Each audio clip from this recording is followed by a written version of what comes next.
தமிழக நண்பர்கள் அனைவருக்கும் வணக்கம்.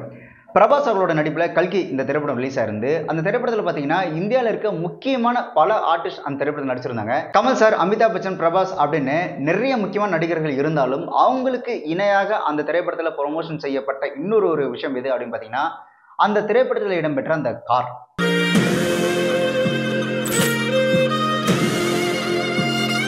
புஜ்ஜு அப்படின்ற பேரில் 7 கோடி ரூபாய் செலவு பண்ணி 6 டன் உருவாக்கப்பட்ட அந்த ரோபோட்டிக் எலக்ட்ரிக் கார் பார்த்தீங்கன்னா அந்த திரைப்படத்தோட கதாநாயகனா பார்க்கப்பட்ட பிரபாஸ் அவர்களுக்கு ஈக்குவலாக அந்த காருக்கு அவ்வளோ பெரிய ப்ரொமோஷன் செய்யப்பட்டது. ஆக்சுவலாக அந்த காரு மகேந்திரா கம்பெனியும் கோயம்புத்தூரில் இருக்கக்கூடிய ஜெயம் ஆட்டோமோட்டிவ்ஸ் அவங்க 2 பேரும் அந்த கொலாபரேட்டில் தான் அந்த கார் அந்த டிசைனில் உருவானது.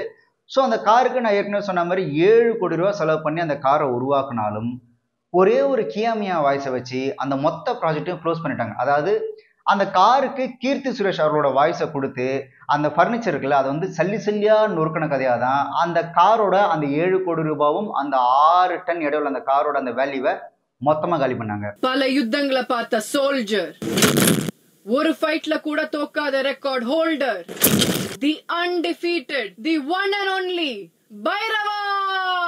ஆக்சுவலாக அந்த காருக்கு பார்த்தீங்கன்னா வேற ஏதாவது ஒரு கம்ப்யூட்டர் வாய்ஸ் கொடுத்துருந்தா கூட கரெக்டாக இருந்திருக்கும். ஒரு மாதிரி கொஞ்சம் பேஸ் வாய்ஸில் கொஞ்சம் கரகரன்னு ஒரு கம்ப்யூட்டர் வாய்ஸ் இருந்திருந்தா கூட, உதாரணத்துக்கு இந்த அயன்மேன் திரைப்படத்தில் ஜாவஸ் வராருல, ஸோ அந்த மாதிரி ஒரு வாய்ஸ் கொடுத்துருந்தா கூட நல்லா இருந்திருக்கும். பட் அவ்வளோ செலவு பண்ணி கீர்த்தி சுரேஷ் அவரோட வாய்ஸை கொடுத்து அந்த மொத்த ப்ராஜெக்டையும் கொலாப்ஸ் பண்ண மாதிரி தான் ஆயிடுச்சு. அண்ட் அதே மாதிரி அவ்வளோ செலவு பண்ணி உருவாக்கப்பட்ட அந்த கார்னால படத்தில் ஏதாவது ஒரு பெரிய இம்பேக்ட் ஏதாவது உருவாகிச்சா? அதாவது அந்த கார்னால அந்த கதாபாத்திரங்களுக்கோ இல்லை காட்சிகளுக்கோ ஏதாவது மாற்றங்கள் நிகழ்ந்ததா அப்படின்னு கேட்டிங்கன்னா அதுவும் ஒன்றும் கிடையாது. அந்த படத்தில் வர பல பறக்கும் காரில் இதுவும் ஒரு கார் அப்படின்ற மாதிரி தான் இந்த கார் இருந்தே தவிர படத்தில் அந்த கார் எந்த ஒரு பெரிய மாற்றத்தையும் ஏற்படுத்தலை. இப்படி படத்தில் சும்மாங்காச்சும் வந்துட்டு போகிற அந்த காருக்கு பார்த்தீங்கன்னா ஒவ்வொரு ஸ்டேட்லையும் அந்த காரை ஓட்டிட்டு போயிட்டு அந்த காரை வச்சு பயங்கரமான ப்ரொமோஷன் பண்ணாங்க. அது என்னமோ பெரிய என்ன சொல்கிறது, ஒரு அயன்மேன் சூட் மாதிரி அந்த காருக்கு அவ்வளோ பில்டப் கொடுத்துருந்தாங்க. ஒவ்வொரு ஊர்லேயும் அந்த காருக்கு வந்துட்டு அவ்வளோ பிரம்மாண்ட அந்த ஒரு ப்ரொமோஷன் பண்ணும்போது எனக்கு ஒரு விஷயம் ஞாபகம் வந்தது.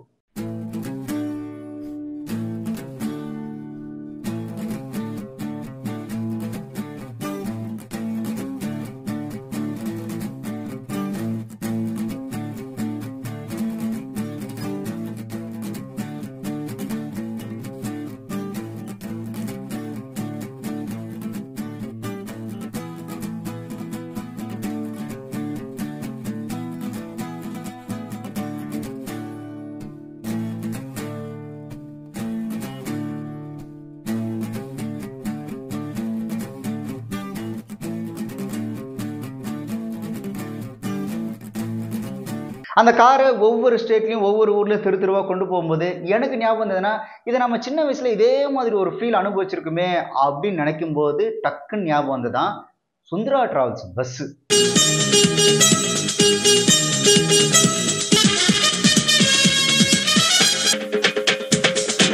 ஆக்சுவலாக அந்த சுந்தரா டிராவல்ஸ் பஸ் எனக்கு இப்பவும் அந்த படத்தை பற்றி நினைச்சாலே எனக்கு அவ்வளோ ஒரு ஹாப்பியான ஒரு ஃபீல் இருக்கும். அந்த சுந்தரா டிராவல்ஸ் பஸ் அந்த படம் ரிலீஸ் ஆனதுக்கப்புறம் பார்த்தீங்க அப்படின்னா ஒவ்வொரு தெருவுலையும் முக்கியமாக இந்த வடபழனி, கோடம்பாக்கம், வளசரவாக்கம், நாட்டில் வளசரவாக்கம் கார்பரேஷன் ஸ்கூல் தான் படித்தேன்.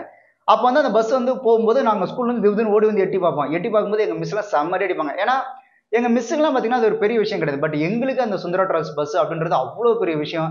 நாங்கள் வந்து அந்த பஸ்ஸை வேடிக்கை பார்ப்போம். அது பார்த்தீங்கன்னா சும்மா ஒரு 2-3 செகண்ட்லேருந்து அப்படி கிராஸ் ஆகி போயிடும்.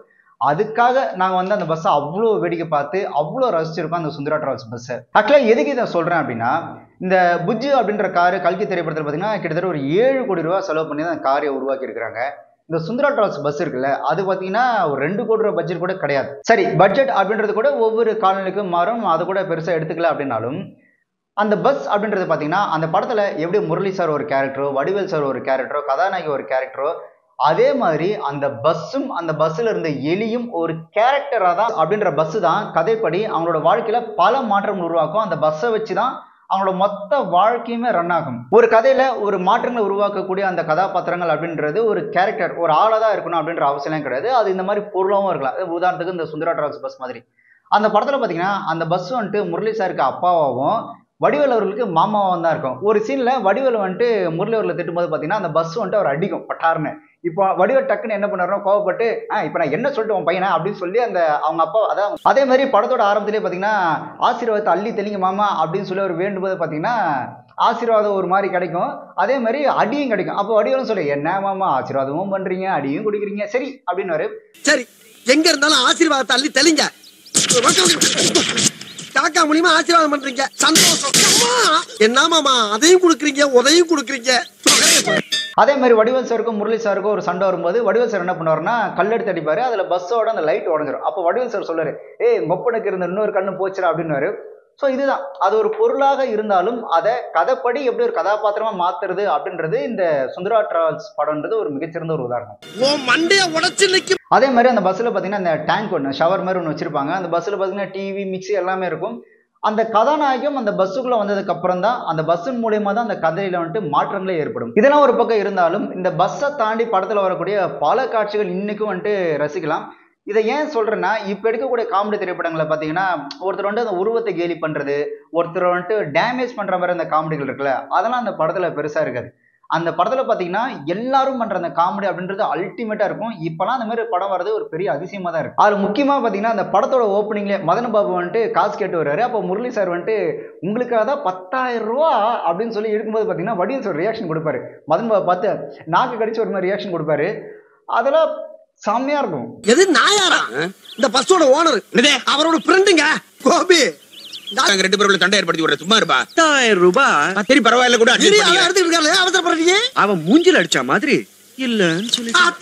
இல்லன்னு சொல்லிட்டானா. அதே மாதிரி காசு எப்படா தருவீங்க அப்படின்னும் போது பிப்ரவரி 30 அப்படின்னு சொல்றதா இருக்கட்டும். மிச்ச பணத்தை எப்ப கொடுப்ப? பிப்ரவரி 30ஆம் தேதி. Sure sure.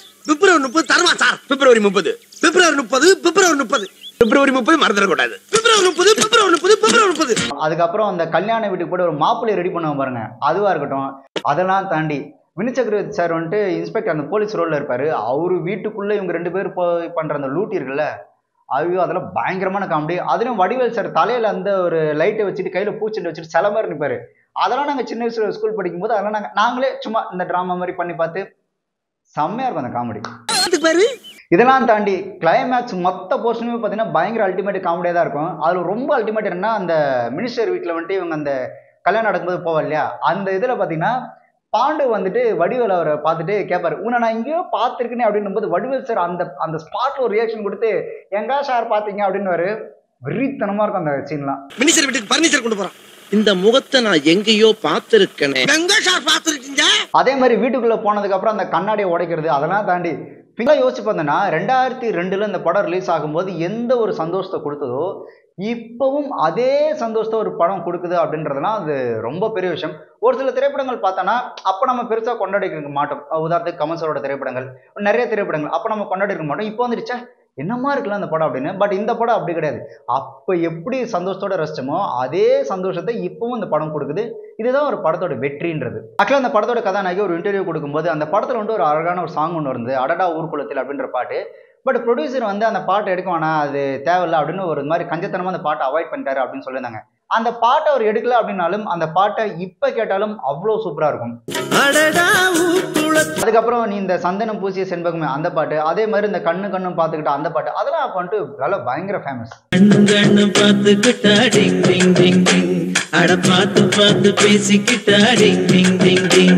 சந்தனம் பூசிய செண்பகமே. ஆக்சுவலா இந்த சுந்தரா டிராவல்ஸ் அப்படின்ற அந்த திரைப்படம் பார்த்தீங்கன்னா தமிழோட ஒரிஜினல் வெர்ஷன் கிடையாது. இது மலையாளத்தில் திலீப் அவர்கள் நடித்த ஈ பறக்கும் தாலிகா அப்படின்ற படத்துல இருந்து தான் தமிழ் எடுக்கப்பட்டது. இந்த படம் பார்த்தீங்கன்னா மலையாளத்தில் மிகப்பெரிய வெற்றி அடைஞ்சதுக்கு அப்புறம் தெலுங்குல ஆடுது பாடுது அப்படின்ற பேர்ல எடுத்திருந்தாங்க. அதே மாதிரி கன்னடத்துல டகோட்டா எக்ஸ்பிரஸ் அப்படின்ற பேர்ல எடுத்திருந்தாங்க. தமிழ்ல தான் சுந்தரா டிராவல்ஸ் அப்படின்ற பேர்ல எடுத்திருந்தாங்க. ஆக்சுவலா இந்த எல்லா லாங்குவேஜும் நீங்க எடுத்து பார்த்தாலும் கூட மலையாளத்தில் ஆப்வியஸ்லி திலீப் சார் வந்துட்டு நல்லா தான் பண்ணியிருப்பாரு. ஆனால் அது தமிழில் பண்ணும்போது முரளி சாரும் முக்கியமாக வடிவேல் சாரோட அந்த டைமிங் இருக்குல்ல, அது மலையாளத்தை விட தமிழ் வந்துட்டு பயங்கர பிரமாதமாக இருக்கும். நான் தான் சொன்னேன்ல, இந்த பாண்டு கேப்பர்ல உன்னை எங்கேயோ பார்த்த மாதிரி இருக்கு அப்படின்னும் போது வடிவேல் சார் இந்த டக்குன்னு ஒரு ரியாக்ஷன் கொடுப்பார்ல, அதெல்லாம் மலையாளத்தில் இருக்காது. மினிஸ்டர் வீட்டுக்கு பர்னிச்சர் கொண்டு போறான். இந்த முகத்தை நான் எங்கேயோ பார்த்திருக்கேனே. எங்க சார் பார்த்திருக்கீங்க? தமிழில் அவ்வளோ சூப்பராக வடிவேல் சார் பண்ணியிருப்பாரு. அந்த ஒரு காட்சியில் பல காட்சிகள் வடிவேல் சார் அந்த எமோஷனலாக கோவப்படுறது, இப்படி எல்லா காட்சிகளுமே அவ்வளோ சூப்பராக பண்ணியிருப்பாரு. வாங்க சார், சார் கொஞ்சம் கை வைங்க சார்.